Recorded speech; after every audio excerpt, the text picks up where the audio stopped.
so excited to be doing this video today. If you're a first-time subscriber, thank you for subscribing, and if you're an old subscriber, you are highly welcome back. For those that are just seeing this video for the first time, my name is Love, and on today's video I am going to be sharing with you guys my experience in New Zealand. So we just moved to New Zealand and I was 4 months pregnant before I left Nigeria. So in Nigeria I had registered temporarily for antenatal. I think I visited antenatal like twice because I had a private doctor. So moving to New Zealand, I had to go and source for my own midwife. So in New Zealand, you don't walk into the hospital and just say, I am pregnant and I want to register for antenatal. No, it doesn't work that way. You have to go on their website, look for the midwife and check if they are available on your EDD. You get? So I got the information, so I started searching for the midwife for my delivery dates.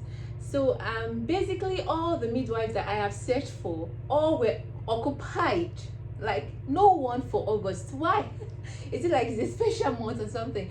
I started looking for midwives. I searched and searched and searched and searched, and it was already approaching, like I was already on the 5th month of my pregnancy, you know, and I've still not gotten a midwife. I was worried. I started speaking to some friends I met, like Shalom, and she told me she had a midwife who had helped her deliver her baby, and she gave me her contact. I called her. She told me she was not available on my day, on my EDD, and that got me really angry, really upset. I was always thinking about it, like, is it that I did something wrong and no one wants to help me out, you know? And I was just facing depression at that time, and this had to come in too. So I went online again. My husband would come back from school, we would sit down together, search online. It was difficult, and I was already in my 6th month. I didn't have a midwife who can check up on me, know how my baby was doing, know how I was doing, if I was taking my vitamins right, if my baby was growing right. I was concerned. And I kept on praying about it because it was bothering me seriously. Like 6 months still, yet I still don't have midwife. I've not attended antenatal. It's not like I did any serious one in Nigeria. And the one I did in Nigeria, I just checked if it was a boy or a girl I was having, like the sex of the child, and I checked to the weight the child was weighing at that time. So it was not a major antenatal I did in Nigeria before leaving. So hence the reason why I wanted to register for antenatal. And I kept on praying. Me and my husband kept searching. It became a daily routine. We searched and searched. We kept calling. My diary was full. I went to their websites. I started speaking to people, and people started giving me referrals from their previous midwives. And my friend Shalom, who had given me her midwife contact, and I have contacted her. She told me she was having a course at that time and she will not be available. Then I said, oh God, I don't know what to do. I think I will just rest, put my mind, because I was anxious. I just said I would just put my mind at rest and just allow the flow to go, you know. And one day I was home sleeping in the afternoon. My husband had gone to school. I just got a call. This is Debbie Harvey. You called me 3 days ago and you said you were looking for a midwife, stuff like that. She started talking. Okay, I'm willing to help you, but sometimes I might not be available, but I will get an assistant who will always check up on you when I am not available, things like that. And I was like, okay, I'm cool, I'm okay with it. She told me her rate was about 24 New Zealand dollars per day, and she'll be checking up on me twice in a week. And it was okay. because I've always wanted someone, as in I was so desperate to have one. So the rates were, I just felt the rate was okay. I got back to Shalom. Shalom said that it was okay, but in her own time she didn't pay for a midwife because of her own visa, and the behavior started coming to the house. She'll come, she'll check up on me, she'll ask me questions, she'll tell me, are you in a play group, are you in this one? And that time I was going through depression, but as an introvert I didn't want to say so many things to her. I'll just tell her, okay, I'm fine. And that time I just came from Nigeria now, so some of their English, some of their English I don't even understand it. I'll be like, so I was always, in every appointment with her, I was always waiting for my husband. I used to tell my husband, stay with me, so that in case the things she said to me and I didn't understand or I did not hear clearly, my husband will interpret them for me, or he will say it clearly in pidgin, So the behavior was a very nice midwife. She will come, she will check up on me, she will check up on my baby, my pregnancy, stuff like that. At the end of the day, we'll pay her 24 New Zealand dollars, I think. Then, approaching my due date, I started feeling, normally, I was, I think 7 months into my pregnancy, I noticed that my baby did not kick for 2 days, because I had a jolly good fellow in my tummy. Every day he was always giving me bass boost, and that particular 2 days, I noticed that there was no kicking, there was no blowing, and I was like, what's happening? My husband would put his head in my tummy and like, hello, are you there? Can you hear us? And he will not kick, he will not respond. I got tired. I was worried, because little things usually just get to me, because at that time I just moved to a country where it was lonely. It was just me and my husband, so little things I just get worried. And my husband now called my midwife. My midwife had to take me, put me in the hospital. They placed some stuff on my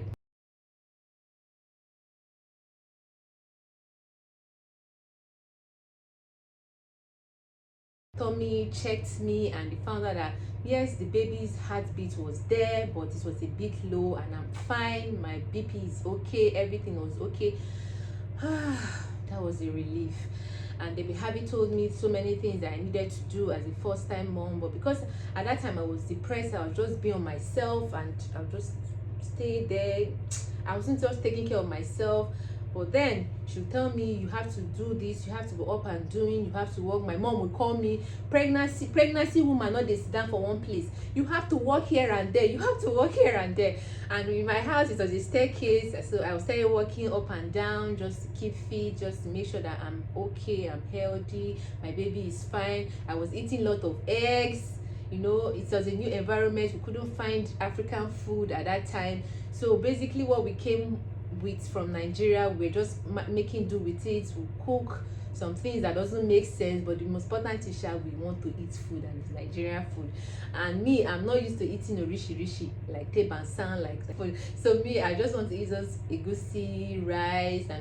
Going to 9 months into my pregnancy, I was assigned someone who comes to monitor me in the house, monitor my health, know how I'm faring, know how I'm coping with the situation, if I'm overwhelmed as a first-time mom, if I'm going easy with the flow, if I'm struggling with anything basically. So her name was Meg. So she comes like 2 times in a week as well, but I don't get to pay her. That was just like a free service from the government. So she comes to the house and she'll speak to me, are you okay, love? You look tired, and I'm like, oh, I don't know, I didn't get to sleep last night because I'm always sleeping with one particular part of my body, and this, I'll just literally just speak to her tiny. I didn't want to expose so many of my struggles to her, So at the time, she started noticing that I was being withdrawn from our appointments. Like when she comes, I don't engage in so many things, and she started asking me, is it that you're bothered about something? And I get to open to her that I feel lonely because it's just me, myself, and my husband has deadlines to meet with research, and he goes to school, come back late at night, so it's just me in the house. And sometimes when she comes for her next appointment, she started taking me out. We'll ride on her car, we'll go to town, we'll do window shopping. So she was basically my strength at that time. Like when I know it's getting close to my appointment day with her, I'll just be gingery, I'll just be ironing my clothes down, because I know it was always fun riding on her things with her. And there was a time she came and she said, love, I haven't noticed that you guys have bought anything. And I said, yes, we are just waiting for some we are expecting some money to come, so before we go buy our bed. She was like, no, since your husband is a student, you are entitled to free clothes, a free bassinet, anything baby things free. You just carry yourself to the hospital and give it, everything is just there for you. And I was like, really? So we went shopping, we went to this foundation. They gave me new baby clothes.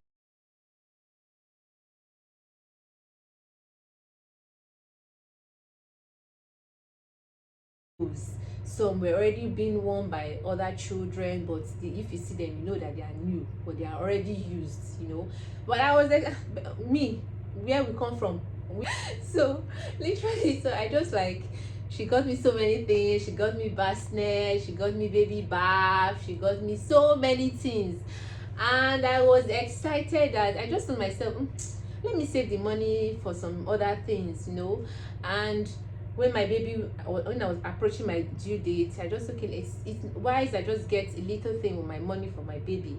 And me and my husband went to the baby shop. We got dummy for him to suck, and we got some towels, we got some baby wraps, we got some clothes for him as well. It was this nice experience, like I get to shop for my newborn baby, someone I'm bringing into the world. So it was so refreshing. And when it was close to my due date, I started having lessons about what to expect, what I'll experience. I shouldn't be afraid. And when I was approaching my due dates, actually, my husband had gone to work and I was just home, and I started having some cramps. And when it comes, it lasts for some minutes, and you know, it lasts for some seconds like that. And I was about calling my husband when he got back from work at 4 a.m. in the morning. Then I started calling my midwife. I called her and she came and she was like, because me, I was always jotting anything I experienced. I would just be writing down, you know, first time mom now, you don't want to be caught on notice, like, nobody blame you that you did not do this to right. I don't know if you get me. So I started writing. If I get like a contraction, I will write it down. I get anyone, I write it down. So my contractions started getting longer and longer. I called Debbie. She had to drive down. She stays far away from me, but she had always opened, like she has someone that needs her attention this particular period, you know. So when I called her, I said, Debbie, I'm having some pains, I'm having some cramps. She was like, how many minutes do they take? And I was telling her. She drove down, she checked my BP, checked the heartbeat of the baby. She told me, love, you're not. And she was talking and telling me that I'm not yet dilated. I'm still like, I have not even gotten anywhere, you know. And this pain now is getting intense. So she had to drive back home. I was in the house, I would cry, I would drag my husband, because God, you know, even if you are going through that kind of situation, just have people around you, so that when you are dragging from here, you are dragging from here, you know you are not alone. I don't know if you get me. So I was dragging my husband was tired, he just got back from work. I understood how he felt, but me, it's me at that time, it's my show at that time, so every other thing does not matter. So my husband, we had to call my midwife again, and she came and she said, okay, I think we have to take you to the hospital. So when I got to the hospital, I was told different birthing options, like water beds, using the delivery room, blah blah blah. And I didn't want water bed, because I've watched videos of people having water beds and the baby would just be swimming inside the water, and I didn't want to add that one to my pressure. So I went into the labor room. I was always going to pee, and when I pee, I will have contractions. I will scream in the bathroom. My husband will come, will help me. My contractions were getting long, but I was still not dilating. It was horrible. Like, God, I would cry. It was my first experience, far from parents, far from family, so nobody to guide me. It's just me and my husband. You know, the way Nigeria have this mentality of giving birth is the way people here have mentality of giving birth. You understand? Screaming, I'll be crying. The doctors came. She was getting about 10 to 8 to 10 hours. I still not yet dilated, and I was shouting like everybody in the ward, like in that maternity ward, like they were hearing me scream. And one of the doctors came and said, "Love, if you don't deliver this baby in less than an hour, we are going to conduct a C-section for you." And even in that pain, I was telling myself, we deliver like the Hebrew women. I will deliver like the Hebrew women. So Shalom was there. Shalom is always in my corner, and God bless you, my dear. Like, I don't even know how to thank you. You were like an elder sister that I didn't even have. She was there in the labor room. She would be singing, she was singing so many songs, Christian songs, and this particular Christian, what's the name again? Olowo Gbogboro was always to turn things around. I can't replace the song anymore. I was singing it at that time. I was crying. My husband, I could, even when I'm crying, I do my eye like this. I was seeing his eyes are red, and especially when they said the C-section has to cost money. But as a student, we're funding our school fees, we're funding the lifestyle we're going to live there. So I could understand the look in his face and how he felt, even if he wanted me to deliver a natural birth. But my dear, there are some things that you cannot just do. So Shalom was praying, I was crying. Then the doctor had not even taken like 2 steps out of the door after he had made the statement. The nurse just said, "Oh, doctor, please, she's fully dilated, and she's, you know." My husband smiled, you know, and you know, through that pain, I'd already like taken an epidural. Like, they've given my epidural, because that's screaming. If you heard me screaming that day, you would think that I was bringing the whole of New Zealand down in the hospital. I was screaming, and the doctor, they had no option than to give me epidural, and I had to pay for epidural. And that was not like the normal system, but because of our visa, the kind of visa we had to pay. But other people who give birth and had different kind of visas, they don't pay.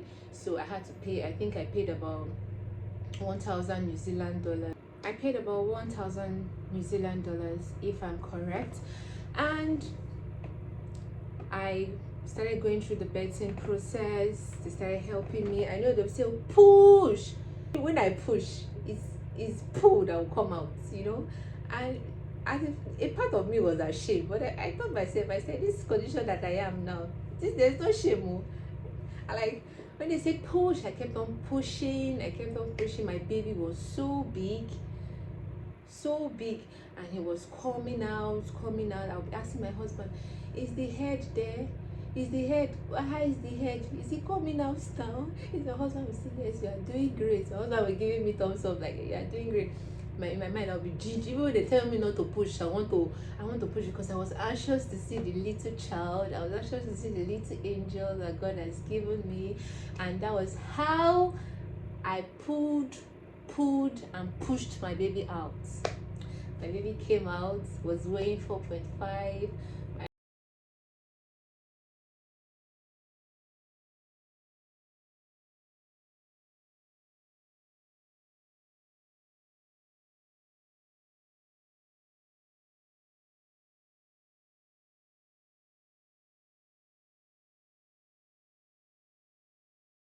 Husband was a bit relieved. He was happy. I was happy. Shalom was there, and the whole scenario was so cheerful. I know that my midwife at the time was there with me.